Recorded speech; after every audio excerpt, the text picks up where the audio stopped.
International cooperation must also do its homework in the transformation process. It's time to have a critical look inward. What needs more attention? What needs less? And where are we going wrong? How can international cooperation make its activities more climate friendly?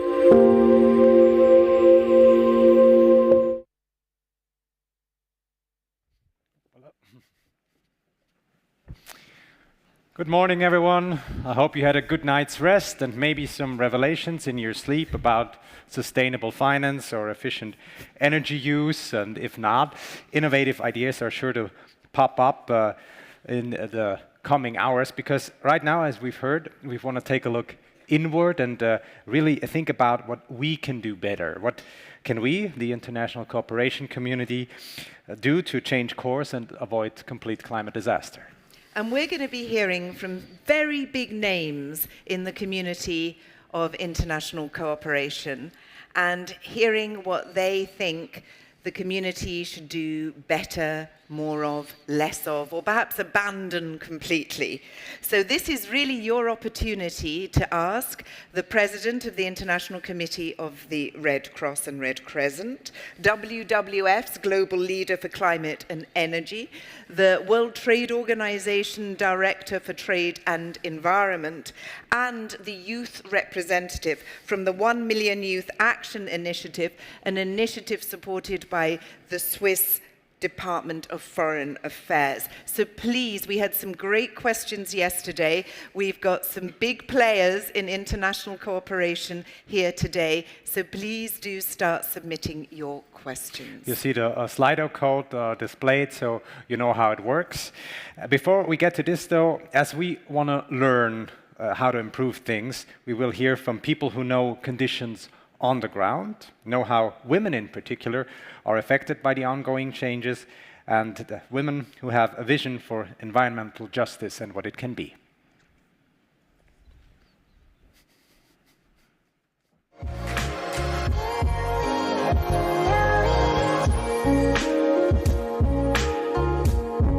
To do importance of finance is also to understand that it's not only looking at impact, but also the way you provide this kind of support. We require in terms of shifting power, giving community organizations the power and also the full rights to make decisions and decide on the priorities and needs.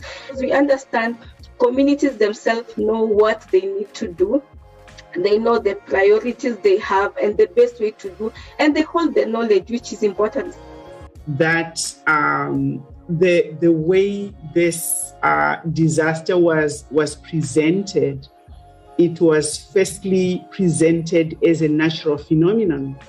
And I struggle with that because I don't believe that climate-induced disasters are natural. They have a cause which is embedded in capitalism as a production and the capitalist thinking. And the first violence which I see with the climate-induced disasters is how they are defined and how they are presented and how women continue to be invisible. I think that only presents a challenge, because when that is presented as something that was unavoidable, that is normal, and which is justified as a natural event which was beyond the control, then I see how we actually experienced how the reconstruction, the rebuilding, and even the rehabilitation of people that were directly impacted was corporate driven. So it's very much the opposite of what we are looking for, which is not simply putting people and planet first, but really overturning these paradigms so that it's based on public goods. It's based on an understanding of the commons. It's based on technology transfer. So we're really talking about structural shifts that would be necessary.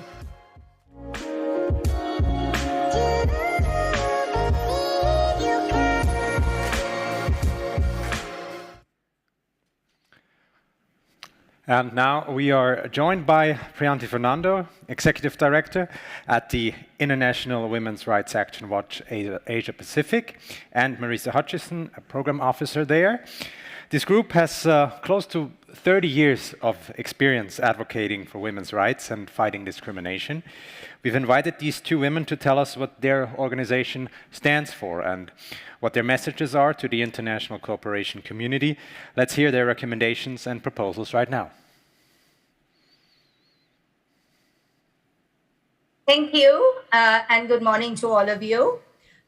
You've heard what the acronym stands for. EURO stands for the International Women's Rights Action Watch Asia Pacific. But if you ask us what we really stand for, what are our politics, we would say that we stand to disrupt the structures, systems, and institutions that deny women, especially women in the Global South, their human rights. And we do this by amplifying and strengthening the voices of women in the Global South so that their demands can be heard by those whose decisions negatively impact on their lives. Last year, we organized our annual Global South Women's Forum around the theme Global South Women's Vision of Environmental Justice, co-created with 600 women and other marginalized groups from all the regions of the Global South.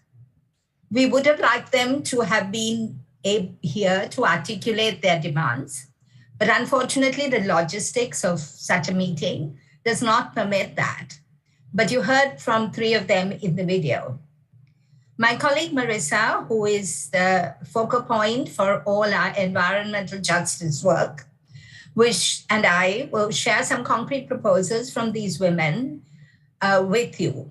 Marisa will start with one of the most serious climate change messages of all. Over to you, Marisa. Good morning. One of the key statements that stood out to us was a statement by our colleague Faith Lamonia of Akina Mama Wa Africa, who argues that the world's richest 10% account for over half of all carbon dioxide emissions, while those who have contributed the least to the climate change are facing its disproportionate impact. Global South women are asking that their governments demand reparations for climate change-induced loss and damage that go well beyond adaptation, and that the concrete proposal to the international cooperation community is that there should be more pushback and neglect on the topic of resourcing loss and damage at meetings like COP27. Pri? Auntie? You're muted, sorry. You're muted. That's our main climate change message. But women in the Global South do not see climate crisis as an isolated issue. They are saying that a big rethink and reorientation of all development cooperation is necessary. So our next messages to the international cooperation community is about how international cooperation can do things differently. The first message is keep your promises. We had women from Western DRC share how development initiatives like the Inga Dam promise to bring opportunities and resources to enable their communities to thrive and prosper. But instead, what they experienced was violence and displacement. It was a sad story of disappointment. Our second message is use development finance to help shift the power. This is what you heard Edna from the Pavanka Fund say in the video. She stressed that communities know what they want and what they need to do. They hold the knowledge, so let them decide their priorities and needs. And finally, we had Melania Chiponda and Bhumika Muchala encourage the international community to start questioning the concepts and the frameworks around the climate crisis and climate solutions. Melania shared her view that if we continue considering climate-induced disasters as natural phenomena, we won't be recognizing and addressing their root causes. And Bhumika stressed how important it is to overturn the paradigm on which climate solutions like the Green New Deal was based, is based. So what we are saying is the climate crisis is a crisis of people and the planet. Climate solutions cannot be just for some people. They must be for all people. And this includes the women in the South. We cannot, should not leave anyone behind. Thank you. Thank you.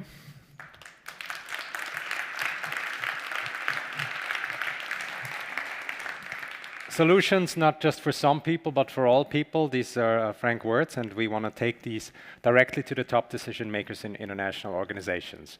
Thank you a lot, Priyanti and Marisa. Now, reaching sustainable development means having sustainable development institutions, of course. It's a question of credibility in international cooperation to really practice what we preach. So let's talk about what should be done more and maybe what should be abandoned as well. A quick reminder here that you can ask your questions through Slido. They are part of this conversation. We will have a Q&A with the leaders up here on stage in a few minutes. Please note who the question is for so we can get those answers for you.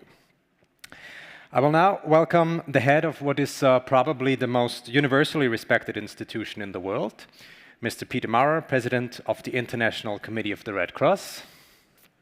Good morning.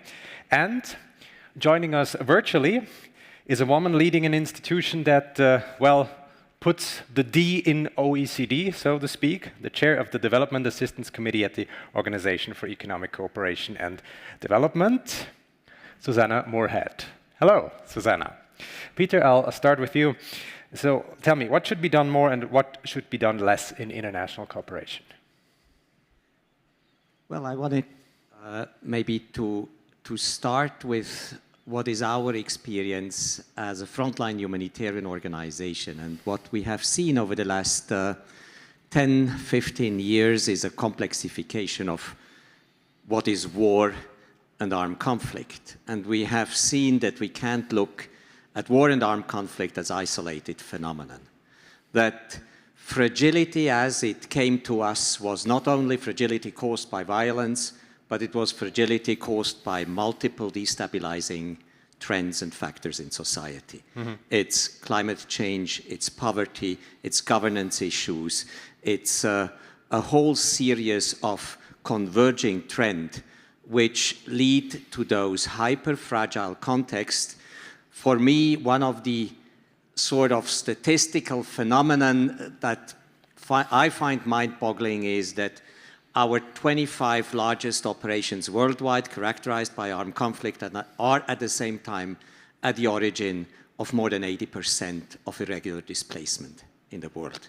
So we have those hyper-fragile contexts where the convergence of climate change and armed conflict create dynamics which you can't distinguish anymore on what is a problem, a climate change-induced problem, is it a violence-induced problem, is it governance, is it poverty, it's all of it at the same time. And I think the focus on those hyper-fragile contexts is absolutely essential, and this needs new forms of cooperation. And there, for us, it's very clear that two basically new directions are important. One is really what came out also in these initial comments this morning, is looking at resilience building at community level. That's where the integrated needs are best seizable. People at community level don't articulate their problems in terms of humanitarian development, peace, human rights. They articulate them as needs they have, and therefore we need to find methodologies to better articulate, find out, take into consideration, engage with resilience building at community level. And I think the second is that at governance levels and at institutional levels of all the machinery that we have created since the Second World War, we need new forms of partnerships. And that's what we found over the last couple of years quite dramatically. I mean, when you are a humanitarian organization, you function in a certain way. When you are a development or climate change focusing organization, you focus on other principles, and we need to bring those organization in better complementarity together in order to have impact. Partnerships for impact is critical. I have in my organization no skills and capacities to really deal with the specificity, for instance, of adaptation politics and adaptation programming at community and state level. So we need these partnerships to come forward so that we can learn from each other. This is maybe a broad 2-3 points I wanted to start with. But to integrate all of this and to see to really take a holistic approach, that's something that came up yesterday as well. To not think in silos and say we have climate problems and security problems, human rights problems, but because and really look at this as all being intertwined. As I have you here with us, I also have to ask you. You've just visited Ukraine, and we have a room full of international cooperation professionals here. Tell us what it's like there, and above all, what is most needed by people affected. Well, what struck me in Ukraine is somehow, at first sight and at surface, this looks like a sort of very traditional old conflict. Yes. One almost that we have forgotten that it even exists.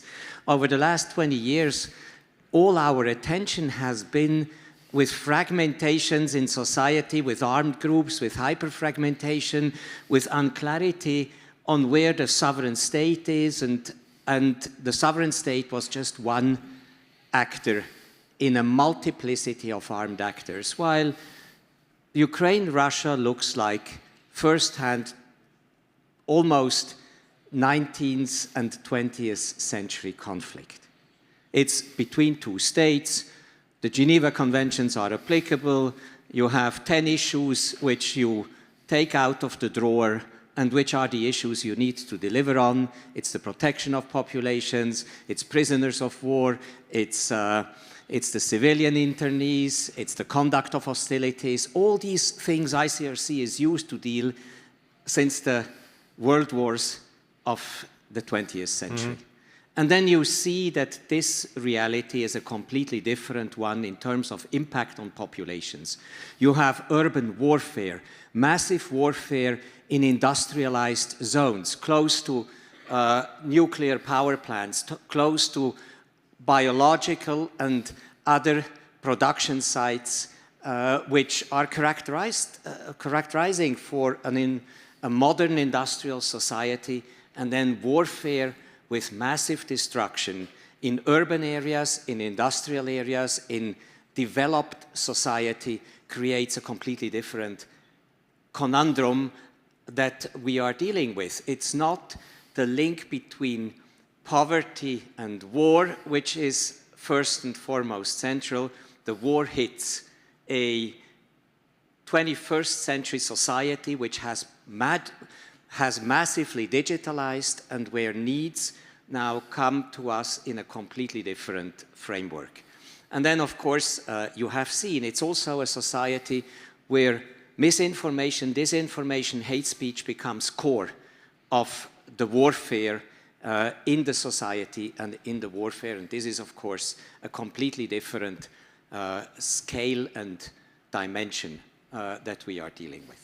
And that goes to show that we really have to be adaptable and not expect problems to continue as they are, but they also, as war develops into something else and something new and needs new approaches. Now I would like to go over to Suzanne Moorhead and back to the question at the core of our sessions. Where should international cooperation increase and where should it decrease its efforts? Susanna, please. Yeah, thank you. Thank you very much for inviting me to this. I represent the larger donors in the world in the Development Assistance Committee. And I do think we have a positive contribution to make to this debate. In the run-up to COP26 last year, all the DAC donors signed up to really a landmark declaration in which they committed to align development cooperation with the goals of the Paris Agreement. So I think responding directly to what some speakers have said is, we have committed to do development differently. And that's because it's axiomatic that you're not going to achieve the Sustainable Development Goals or make any progress on leaving no one behind unless you hardwire climate change into everything we do.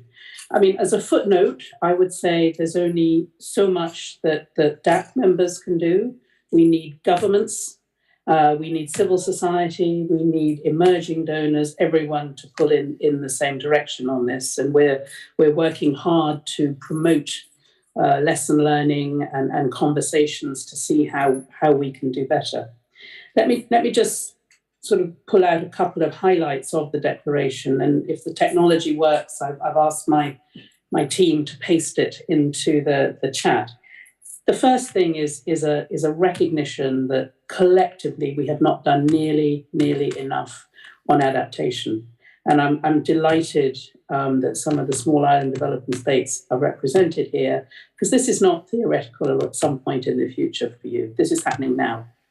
This is compromising your livelihoods, your lives, your countries. So there's a real urgency to prioritize effective and relevant adaptation and to increase financing for it in small island developing states and the least developed countries. The second is obviously this has to be driven by developing countries, your own plans for just and fair transitions towards net zero. And as donors, as the development cooperation community, we've got to respond to your needs to access increasingly affordable, cheap technology, renewables, and so on, and let me emphasize this, not in any way imply that women, children, men in developing countries don't need electricity and energy any more than anybody else. Of course you do. That is absolutely central to anybody's development. Coming back to our own shop, the third big commitment is to be far more transparent as donors as to how we fund and report on investments in climate and development. I mean, that sounds a bit boring possibly, but trust me, it's critically important so that everyone can see where the resources are going and what results and impact they're having. And last, but by no means least, is this question of paying for it. And if I may, just to pick up on what Peter said, one of my biggest concerns about where we are in April, the 1st of April 2022, is the, I think, unprecedented pressure on development cooperation budgets. We're seeing what's happening in Ukraine. The needs are indescribable, but they come alongside what's happening in Yemen, what's happening in northern Ethiopia, what's happening in Myanmar, in the Sahel, northern Nigeria. The list goes on, and that is just the conflict and humanitarian needs. Other poor countries are still feeling the effects of COVID, of the macro shocks of the pandemic, not to mention the stock in trade of trying to deliver the Sustainable Development Goals. And it's a cliche that we were saying 2 years ago we were off track on the SDGs. I mean, we're in reverse. There are more and more people being thrown into poverty. So there's got to be more money. It's got to be additional for climate, additional for these multiple conflicts that we're facing. And that is a very, very tough ask. I mean, it's a personal opinion for me that we've got to dig deep and find more money. We've got to get the private sector far more involved in climate finance and other donors, emerging donors. Everybody's got to step up. And that would be my real request of this meeting, that unless we can mobilize more and additional resources, then it's going to be very, very hard to make progress on climate. And climate is urgent. Let's not kid ourselves. This is not a can that we can kick down the road. So to conclude, I mean, I was delighted at the top of this presentation, we talked about the critical role of women. In the DAC, we have struggled for years to mainstream gender equality in everything we do. It's still work in progress, but compared to how we operated 20 years ago, we have made some progress. We need to do the same with climate, but not to push gender equality off the agenda. Because similarly, we are never ever going to achieve climate equality unless we put women and girls at the heart of the solution. So let me close there. Some of these steps may sound a bit simple, a bit prosaic, but they aren't. They're neither simplistic nor trivial. And my committee is spending a very, very significant amount of its time, in addition to wrestling with the impacts of Ukraine on the rest of our partners, as to how we can implement this agenda. And I'm delighted to have this opportunity to share these thoughts. And if anybody would like to follow up, please do get in touch. Thank you. Thank you.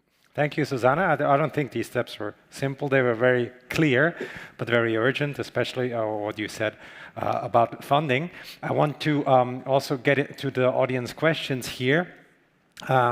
One that got a lot of votes on the Slido page was, who has the power to announce worldwide climate crisis emergency measures? COVID showed that this is possible. That's right. In the face of an acute crisis with COVID, you saw an unprecedented reaction. Can we get something like this going for climate change, which is a long, ongoing crisis, Peter? Well, I don't have the reply, but it's an attractive idea, even if the rhythm of climate change is different from the rhythm of other crises with which we are dealing. But let's not forget that the pandemic is actually the exception, where you have a procedural decision-making process declaring pandemic over a forum of experts.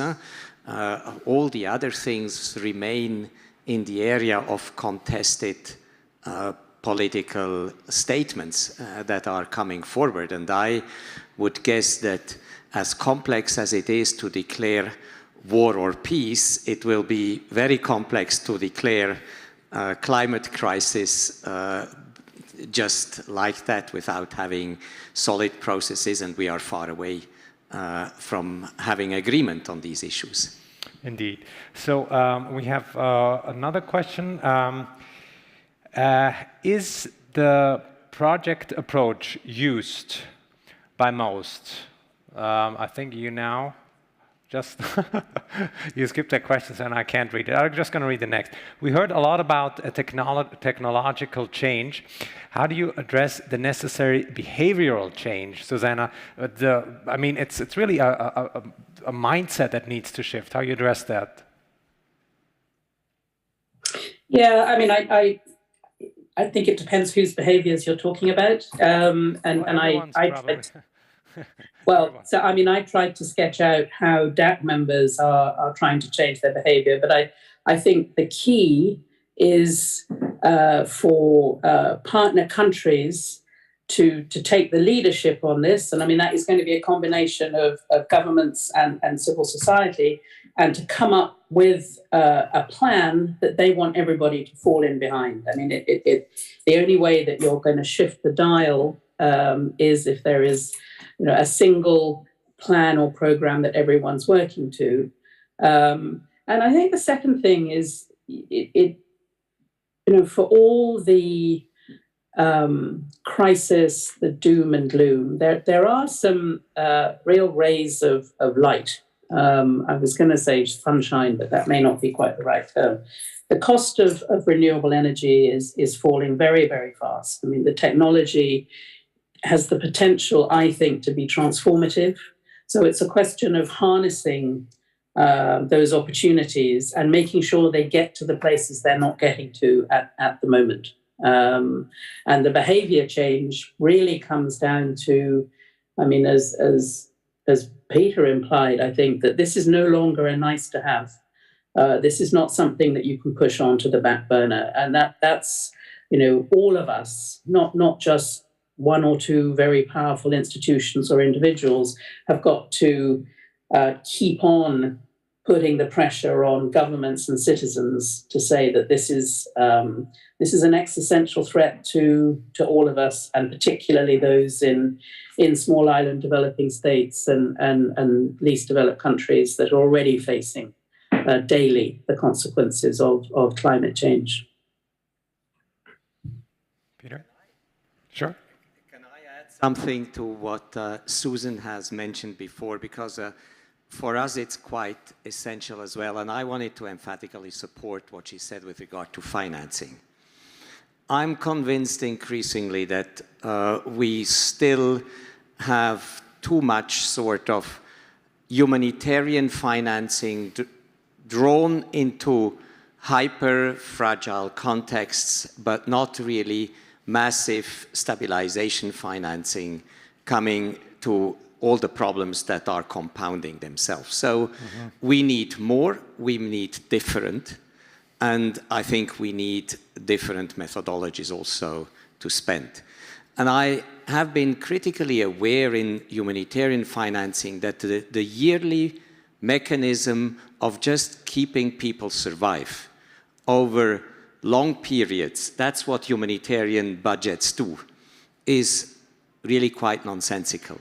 You just repeat every year and you throw every year the same money at the same problem to find yourself the next year with the same problem.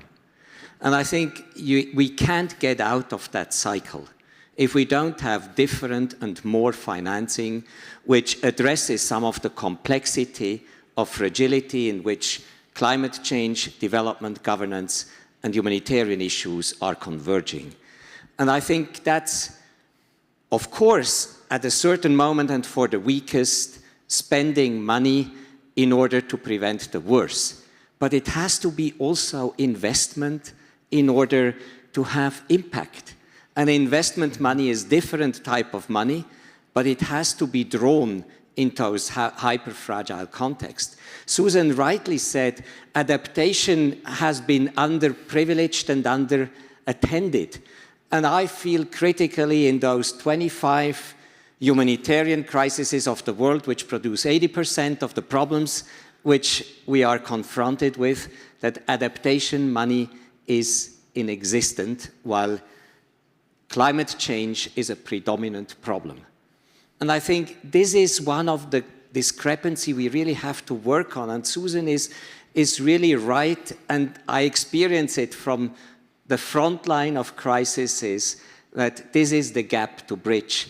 And I wanted just strongly to agree with the point she mentioned. And maybe add a last one. We have at the present moment with regard to Ukraine, very frankly, we have a tension, inequity and inequality which concerns me and troubles me. Every meeting I go for the last 4 weeks turns after 60 seconds into a meeting on Ukraine. And while I'm the first one to acknowledge that this is a huge problem we are dealing with and is a top priority and is our largest operation at the present moment and it is all good to do, I know that it is wrong. Because the perception that we are giving as international community is that we are underprivileging and underattending all those other issues. So I made myself a little bit of a sport to go 3-4 times a day back to all the other crises, to the Afghanistans, Yemens, Syrias, Sahels, Mozambiques, Central African republics, and all those places which we have dramatically forgotten that they exist at political levels of attention. And I feel very much on each and every day the frustration which comes to us from all those outside Europe that we are not really adequately proportioning the dimensions of problem which they are confronted with. I just wanted to throw this in here because you are...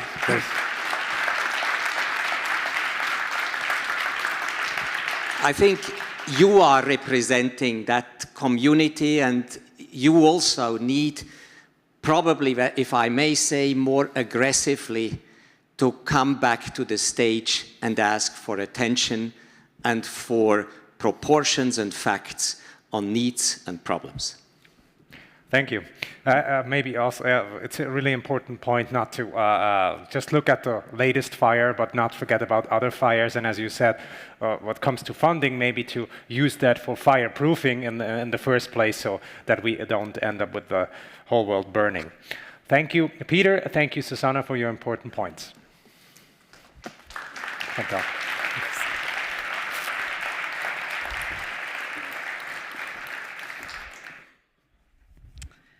Well, we're going to ask exactly the same question to our next three speakers. And all of these three speakers wear an environmental hat. So they may want to tell us what the international cooperation community can do better in terms of making its activities more climate resilient or climate friendly. Let's see what they're going to say. I'm just going to briefly tell you who they are, and then we'll hear from them and also take your audience questions. So we have Manuel Pulgar Vidal, Global Leader of Climate and Energy, and Peru's former Minister of the Environment with us. We have Ek Ho Lim, Director for Trade and Environment at the World Trade Organization. And we have Willard John Fifnolo, representative of the 1 Million Youth Action Challenge, which is an initiative supported by the Swiss Federal Department of Foreign Affairs. So let's begin with Manuel.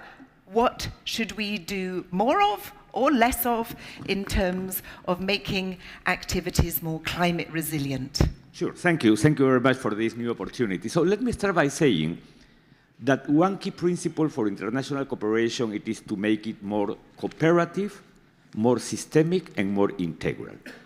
We are looking now how much difficulties we are having to mobilize resources because we have divested some of the resources to attend refugees. So the point is that if we are able to cooperate in between international cooperation agencies, different governments, we can complement actions in a more effective way. That moves me to a second element, it is to connect with the main objective. Yesterday in a panel I mentioned that it is strongly well appreciated that we have defined a great objective for the 1.5, for the net zero, and for the resilient world.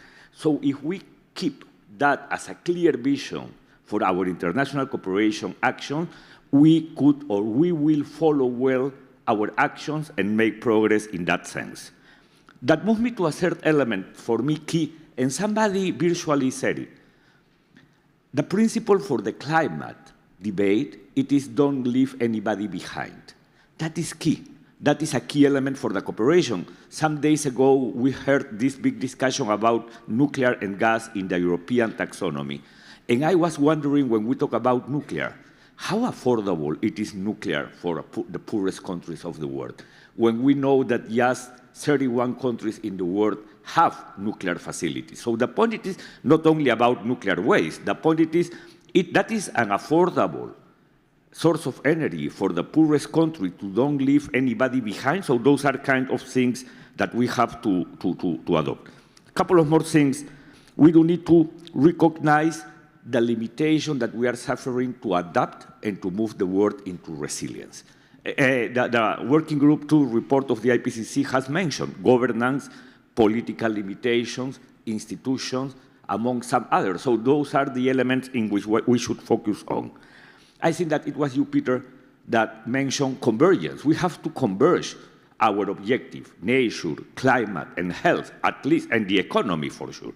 And there are some new instruments. Nature-based solutions, it is emerging as a key element that can make us more able to recover the concept of green infrastructure. Because green infrastructure also, it is a good way to make the cooperation more inclusive, because can bring traditional knowledge, and it is interesting what the Working Group 2 report has said. It is not just about science, hard science.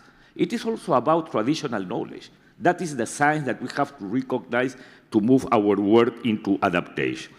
Engage non-state actors, a key element, and somebody also virtually said, I have 2 or 3 more, but I am going to refer just to one, justice. The cooperation can support justice. Look what it is happening in the climate debate.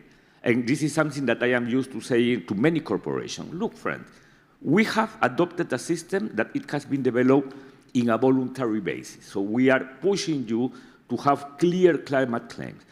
But if you are not serious and responsible and will bring a non-credible climate claim, the system will evolve into being more mandatory. And if you don't fulfill with that, it will be the courts. Fantastic. Welcome to have the courts taking those decisions, as it has been in the Netherlands with Shell, as it has been in Germany with the German government, as it has been in the United States with an oil company. So we do need to strengthen the role of justice to address our climate objectives.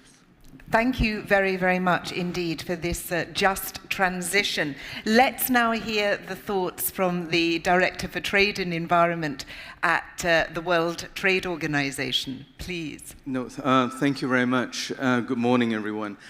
I think we've spoken a lot about policy. We've spoken a lot about governance, collaboration, cooperation. So let me just take one additional element here, which I think is critical, which is simply action. So if we talk about international cooperation, that's where the focus, I believe, needs to be on. It needs to be on action. We know, of course, we wanted more ambition at COP26.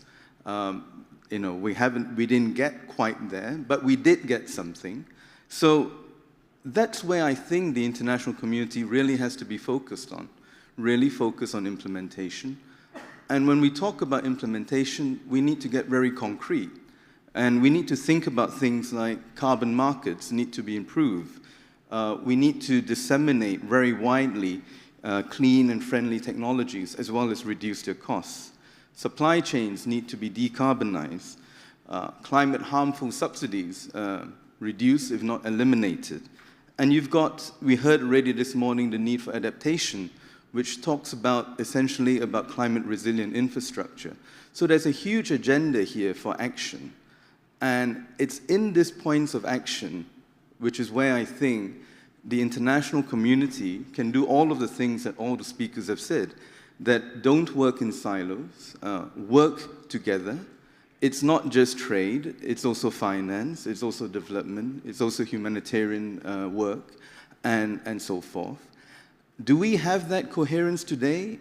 Sadly, I would say not enough. Okay? I mean, if I'm looking at it from my very limited lens of trade, okay? But even from that trade lens, a lot more could be done. I mean, take one of the points I gave you earlier, climate-friendly goods and services.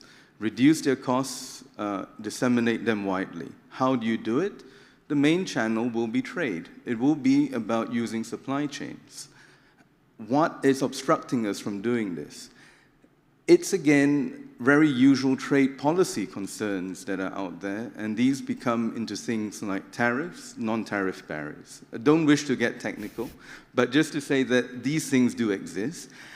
But you cannot deal with them in an isolated way. They are there for many other reasons, which link to finance, sometimes to fiscal reasons, sometimes to pure politics. So unless we have a connected way of looking at it, progress was difficult.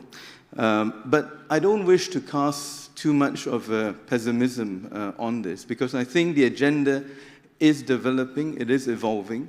At WTO just this week, we had a group of members, after they launched their ministerial statements combating plastics pollution, finding more environmentally sustainable plastics trade, as well as a set of members talking about subsidies, how to eliminate environmentally harmful subsidies, and also discussions launched by another ministerial statement on environmental sustainability, which looks at some of the issues which I've referred to, such as environmental services and goods, circular economy, and so forth. My main point is just to say that even at the WTO, and I use even because I work at the WTO, things are changing. You're hearing a new conversation. Are we there yet? No, not yet. And how do we get there? We need your help, essentially, all of you here, the civil society represented, as well as the governments, and as well as the other IOs, to help push this agenda forward. I recognize you have time limits, Claire, so let me stop there and hand it back to you. Thank you. Well, let me hand on to Willard, who's, I think, a very concrete example of what can be done to make the international cooperation community more climate resilient. You're based in Malawi. You've been involved in the One Youth Action Challenge and on waste management. So please, we really want to hear from you, Willard. Thank you very much. Today, we depend more in unsustainable solutions that negatively affect the environment and increases the climate change the more than solutions that are built on smart innovations that can protect the planet and also positively affect the climate change. Of course, in the poor waste management, as rated globally, poor waste management is one of the factors that contributes to devastating climate change challenges. You agree with me that as rated globally, we are producing over 2 billion metric tons of waste per year, and only about 30% of waste is recycled. So we're doing less. And then in these, for the low-income countries, particularly including Malawi, 90% of waste is mismanaged. And then most of the waste, they end up in landfills, dump sites, and they bent openly, whereby this increases the contribution of global warming. And now, for this case, the number is said to be tripled by 2050. Actually, if joint sustainable measures are not practically implemented. And again, I want also to say about these economies of these civilized nations should be attached with the sustainable measures on how the waste can be used. And should be attached with corresponding measures on a sound waste disposal. And also, armed conflicts appears to be another gear that negatively affect the environment. So, for example, right now we're talking about the Ukraine crisis. You see, of course, the crisis includes displacement of many civilians, dying of many civilians, and even a backlash or in terms of the supply of products to many parts of the world. For example, Malawi also we're also affected in this area as well. The food security crisis. Yeah, exactly, yes. Exactly. So actually, it also affect environment in the sense that the unnecessary burning of fossil fuels produces a lot of greenhouse gas into the air, causing global warming. And then from there, imagine the global warming that we're going to expect from the crisis. But I'm also much interested to talk about some other dependencies they have to be utilized. For example, we need to remove the dependencies on natural resources that protect the planet as the source of income, because that distracts the planet. And I want to tell you that with waste, we can do a lot. With waste, we can venture into eco-briquettes and plastic bricks manufacturing for more sustainable infrastructures and at the same time protecting the planet. And with waste, again, we can venture into eco-cement production and alternative fuel processing to boost our economy, creating climate-friendly opportunities, and at the same time protecting the planet.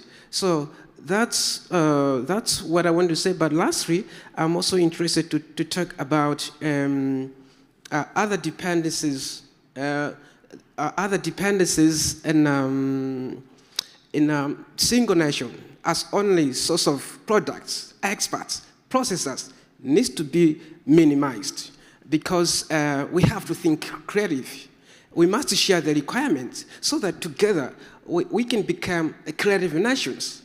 And then young people, if they can be included we can take this to more abroad market, and then we can positively affect the climate change. So, for example, like 1 million Youth Action Challenge, we have the platform called 1AMAC.com. That is a progress because, you know, there have been so many restrictions on young people, how we can intervene. But if some of the eligibility can be simplified, to let young people to get involved, to let young people contribute their ideas, their actions to implement, I think together we can make a difference.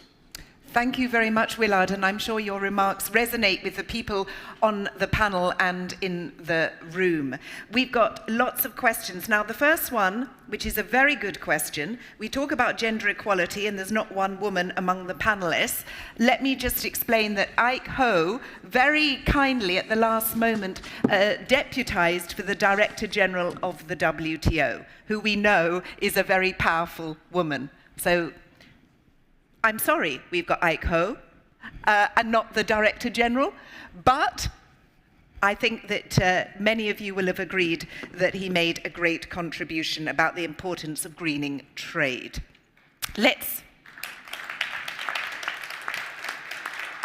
Okay.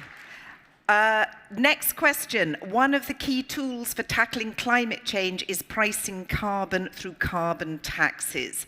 How does WTO deal with this issue? Ike. I think we need to, sorry, I'm not sure, but, oh yes. I think we need to do a distinction between two things. One is carbon pricing. Carbon pricing is indeed a tool that many countries use. There's probably about 70 different schemes out there in many jurisdictions around the world. So certainly, carbon pricing is an economic instrument to deal with climate. It's an effective instrument. Countries are going for it. We in the WTO and my Director General that you mentioned, and apologies from her, she had some urgent matters that she couldn't make it today. I'm a somewhat poor substitute. But in any case, the point is that these climate prices or carbon prices are highly fragmented. You have some prices which are up to about 130 per ton. You have some which are down to about $1 or so per ton. The fragmentation is not, I would say, optimal from an environmental point of view, nor is it necessarily optimal from a trade point of view, but let's leave aside the trade. Just look at the environment point of view. What we want to move towards is a global carbon price. We recognize that there's great challenges in moving towards this, and what the WTO has been offering to governments and also to international organizations is to have much more of a structured discussion on this issue of carbon pricing, and at least from the side of the international community, that let's call it the economic international organizations, should at least be able to come together and talk through some of the methodological or technical challenges involved in carbon pricing. So yes, it's an instrument that we see things are moving in that direction. Certainly it's needed, but let's try to avoid fragmentation and let's try to work on this in a much more systematic way, would be what I could say. Thank you very, very much. Question for Manuel. What can be the role of development cooperation projects, and what has to be the role of governments and civil society in developing countries? How to bring them into the synergy? So perhaps Manuel, please talk on that, and then Willard, give your response to what Manuel has said exactly about leaving no one behind. Yeah, sure. That is an interesting question because what it is clearly showing it is that it is a relation at least in between two, the developing, who is cooperating, who is receiving. So in my point of view, there should be 4 key elements to really strengthen the role of the cooperation. First, that it must be clearly, preferably based in clear plans, and those plans are strongly connected to a vision. So it is really important to have countries and support and help countries to define plans, mostly in those topics in which the country or the region it is strongly facing a new challenge. But something that it is important for the donors, it is to be adaptive. Because something that it has been many times a limitation of the cooperation in the developing world, it is that sometimes it is uncertain in its time frame. No, you are happy, this is functioning, and no, it has been cut. No, because some decision in some parliament, no, was taken to cut that cooperation, and nobody knows now what to do. So the point it is, how can we make the cooperation with a bit of more certainty, or at least with a clear element of legacy? Because in my point of view, legacy, it must be the main principle for cooperation, because if the cooperation, it is able to define some legacy, that could be the baseline for the next. And we could build upon the legacy of the former to keep this good traction that we do need for facing the current largest or biggest challenges of the world. And probably my last point, it is also we do need to promote internal cooperation. What it is happening in Latin America, it is extremely interesting. This Acuerdo de Escazú, that it is a regional international treaty to promote access to information, access to justice, and access to process, is those kind of things that we do need to adopt it to promote public participation that also could help to support well the identification of those elements that it would be part of any cooperation with any other donor country. So there are those three elements: how to plan, how to bring and build a bottom-up process, and how to make the cooperation a more adaptive one. Last point, sorry, 1 second. Never forget the subnational governments, because this is not just an issue of national government, that it is used to being. Most of the cooperation, it is related to national. What about the subnational? When we are talking to implement the Paris Agreement and all those things and the national determined contribution, the implementation, it will come from the bottom, from the subnational government, more than from the national government.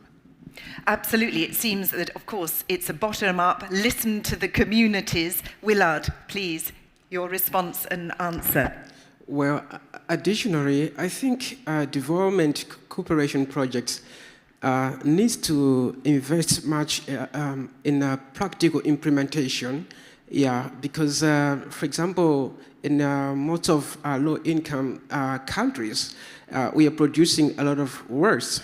Now, I think if there can be a focus in more creative, supporting more creative intervention in the developing countries, then I think together we can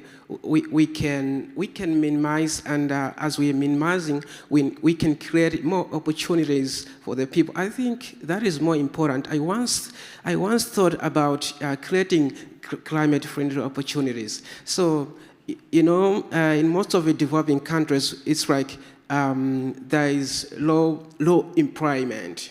But what if a developing cooperation project invests in a climate-friendly project that can enable people to have the economic standards that are eco-friendly to the climate? I think that's more important, because out there we depend on the measures that negatively affect the climate. So I think developing cooperation needs to invest in more of interventions that are practically and eco-friendly. Understood, and I'm sure that's being noted. We have a minute, and I'm going to address this question to Manuel and Ekho. So this is a quick, and I'm going to use a pun here, dirty, because it's about subsidizing fossil fuels question. Everyone talks about the need to stop subsidizing fossil fuels, but they're still there. And we know the banks are continuing to invest in fossil fuels. Why? What is needed to stop them? Manuel and then Ekho. I think that what it must be clear, it is that we will gradually phasing out fossil fuels. So there are no reason to keep a high volume of subsidies for some source of energy that it will be phased out in some time gradually, one by one. And that is going to happen also if we are able to align well the financial sector and also the public Ministry of Finance into our climate objective. That is key. So to have science-based target for finance, to have the financial sector with a clear and well-aligned portfolio to 1.5, and to have ministers of finance thinking and defining carbon taxes policies or carbon pricing policies, or being part of this coalition of ministers of finance, will create, I think, all the enabling conditions to go quickly into an elimination of subsidies for the fossil fuels. And let me add something. What the Working Group 3 of the IPCC it is bringing, it is a clear statistic on how much the cost of renewable energy it has dropped significantly and how much its adoption is growing. So that the trend is clear. So the point is that we do need to bring more into Ministry of Finance those kind of decisions to avoid to waste our money in subsidies for sources of energy that are going to be out of the economy sooner than later. Egg, what can you say? I know you're not a political organization, but how do we end the use of fossil fuels? What's needed to stop these subsidies? I think Manuel has already made the point of the trend and how the perspective and the type of things that will be required. I will probably just focus on one thing, which is something I forgot to say when we talked about carbon pricing, because they're quite related, these subjects, which is the need for a just transition. So that applies to carbon pricing as well, that, you know, we have to recognize, and it was said very early in this morning, that, you know, those who have historically contributed the least to climate crisis cannot bear the brunt of the cost of action. So, and I think that's quite important when we think about carbon pricing, and then when we think about fossil fuel subsidies as well. I mean, you know, the subsidies are there for a variety of reasons, but people do depend. I mean, there's quite a large community of people who do depend on fuel. Unfortunately, the form of fuel they have is not clean. Some of this, unfortunately, is also heavily subsidized. I'm not saying it's necessarily an effective or good income distribution mechanism. It's been shown that it's not, but it does exist. We do have it. So how do we get out of fossil fuel brings about a lot of questions of transition and adjustment. As you said, Claire, it's not our forte as such, but we recognize that challenge, and we recognize the difficult political decisions that governments have to make, on the one hand. On the other hand, where our agenda is today at the WTO and what the members have said they want to work towards is on the elimination of inefficient fossil fuel. Now, one could have a debate on subsidies, one could have a debate on what do we mean by inefficient, but it's a need to sort of understand that there are many things that are linked to the fossil fuel subsidy question, and I don't think it's a one-size-fits-all answer. At the same time, I do recognize what Manuel said, that the society and the production and the businesses and private sector as a whole are moving away from fossil fuel-based dependence. So Absolutely. That is my answer. Thank you. Thank you. I think we need a whole session and panel on fossil fuel subsidies. It seems to be one of those questions that came up a lot in the working sessions yesterday and here in plenary. So let me, there he is in the shadows, bring him on into the spotlight just to say a few words. Thank you very much, Manuel, Egho, and Willard, for your great contributions on what the international cooperation community need to do more of. Absolutely. Thank you. Thank you. Please. You can bring this in. We heard so many great ideas here, and we're well aware that some ideas, they don't manifest themselves in the moment.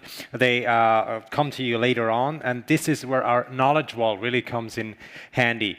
You'll find it here in the room. I've seen it. It's right in the corner there, and of course it's also online, so that you're able to really, for weeks to come even, to contribute to the discussion that we've started at this forum here. If you just want to talk and meet people and connect now, there's a break for that, and the spatial chat is online. for that as well. We'll be back with the working sessions. Today they will be on digital health for resilience, towards greener international cooperation, sustainability and technology, happy marriage or a conflictual relationship. That actually sounds interesting. And is greening the economy while protecting human rights a dilemma? Now, go visit the online networking room or grab a coffee to network. See you later.